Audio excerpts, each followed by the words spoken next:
Hello and welcome to another demo. Today I'm going to be demonstrating test code for a React-based to-do list. So let's get the application started.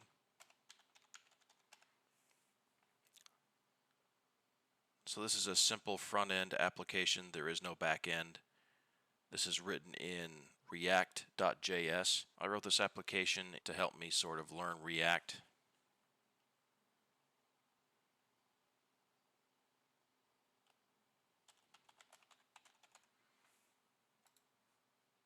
As you can see,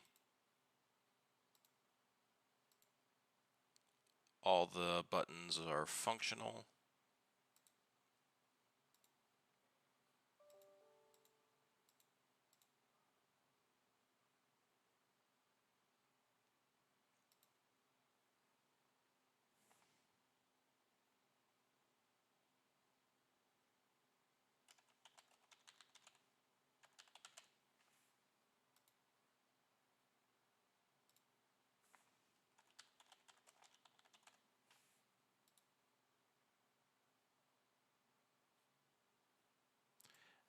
And every time we close out of the application, nothing gets saved, everything gets reset.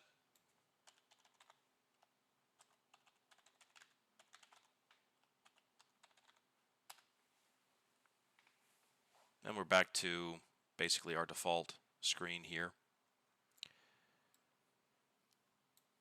So let's take a look at some of our test code. If you're familiar with my other videos, I'm using Selenium Python with PyTest to write UI level functional tests. I'm no longer using Test Project Software Development Kit to generate test reports. Instead, for this demonstration, I'm going to use Selenium Base, which will generate human interactable, human readable HTML test reports. So the purpose of this demonstration really is to demonstrate web scraping with a React application. So let's get into developer tools.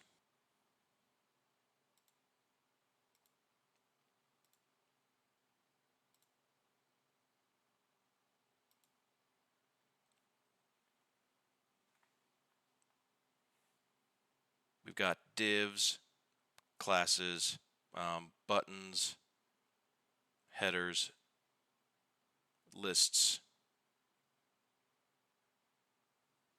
This is all very familiar. So let's take a look at our test code and see what we want to do. So we have a test case here called add task. We need X paths for three variables: add task text field, add task button, new task. So let's take a look at our application. First, we need to get the X path to this text field here, which is what we're going to be using to add a task to our to-do list.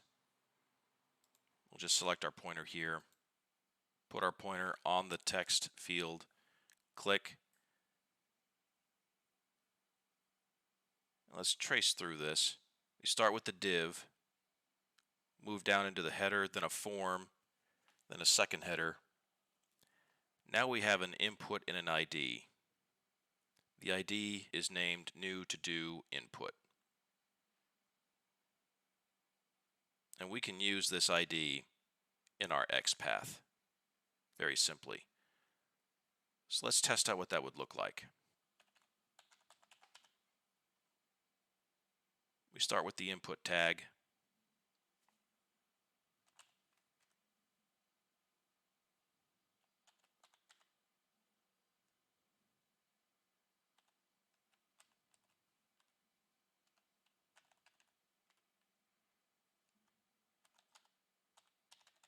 New to-do input. And we come back with exactly one result. This X path is pointing to our text box, so that's exactly what we want.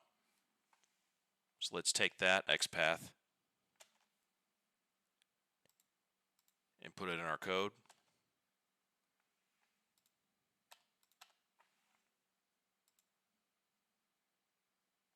Next, we need the add task button. That's basically going to be the add button here. So again, let's define our X path.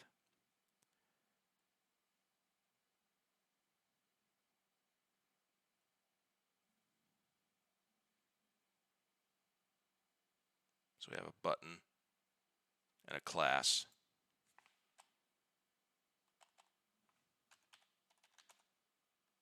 Start with the tag. Let's try the class.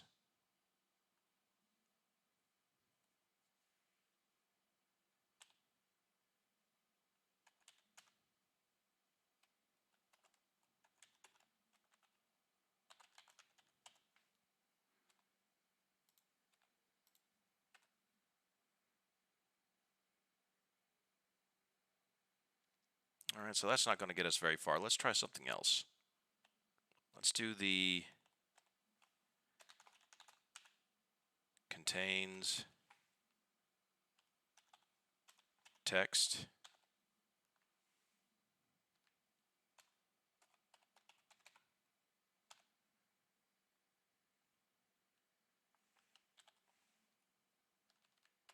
Let's see if that gets us anywhere. Yep, and that works. So here's our XPath for our add button.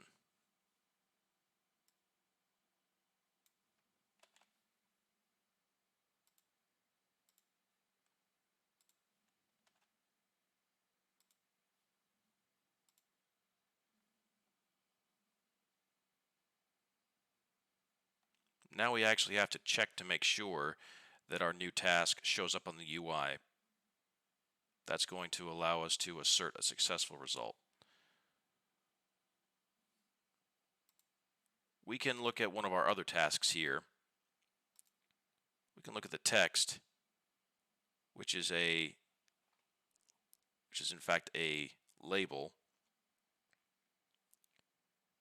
So we need to look for a label that contains the text of whatever task we are going to add. And in this scenario, we're going to add a task called Get Haircut. But first, let's just demonstrate how this is going to look.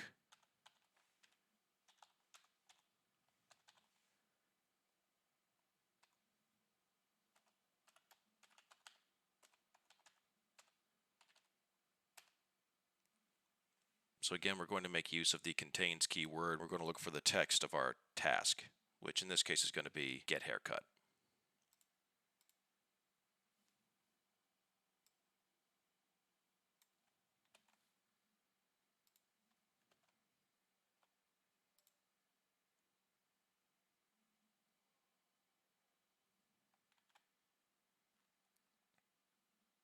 Let's move on to our next test case. We are going to want to try and delete some of our tasks.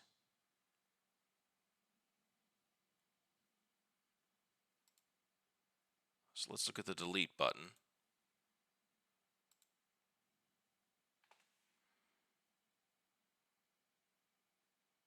So again, we start with a class. We start with a div and a class. This is a group of buttons. Edit and delete are both in the same group.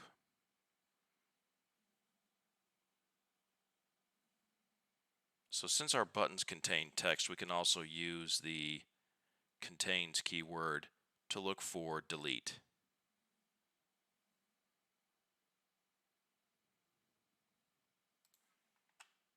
But we don't just want to press any delete button. We want to press the delete button that corresponds with the task that we want to delete.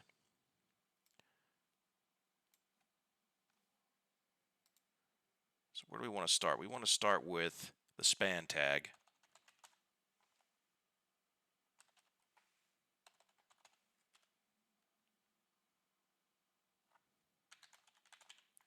Contains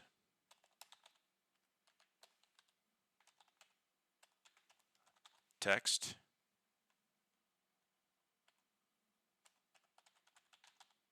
delete.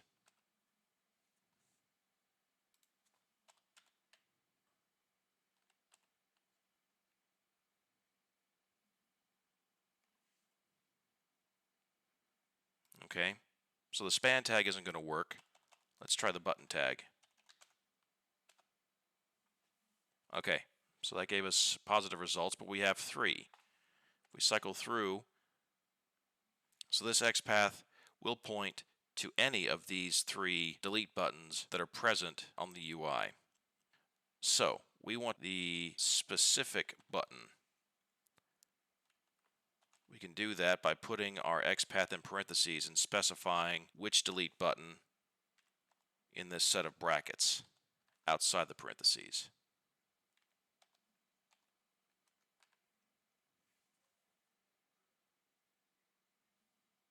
So let's say we want to delete the task brush teeth.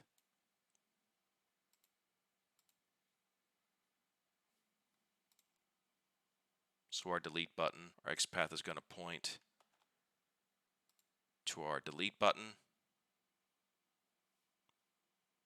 And then after the task is deleted, we want to check to make sure that that task is no longer present on the UI. That's where this results variable come in. It's a Boolean. It's going to look for task name 1, which is going to be the XPath that points to text on the screen that reads brush teeth, but that's not going to be there. So since we're looking for a negative, the negative is a passing test. We say if not results, then assert results. And that will give us a passing test.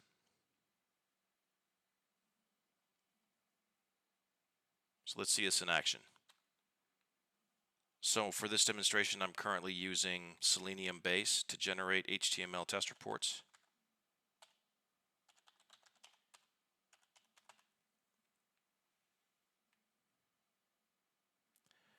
So again, I've created a virtual environment to run my tests in using PyTest. I am now using Selenium Base to generate HTML test reports using their dashboard characteristic.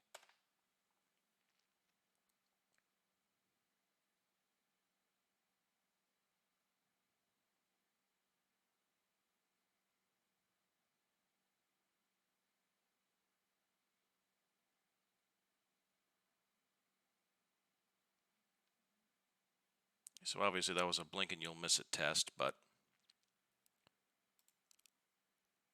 we can open our report.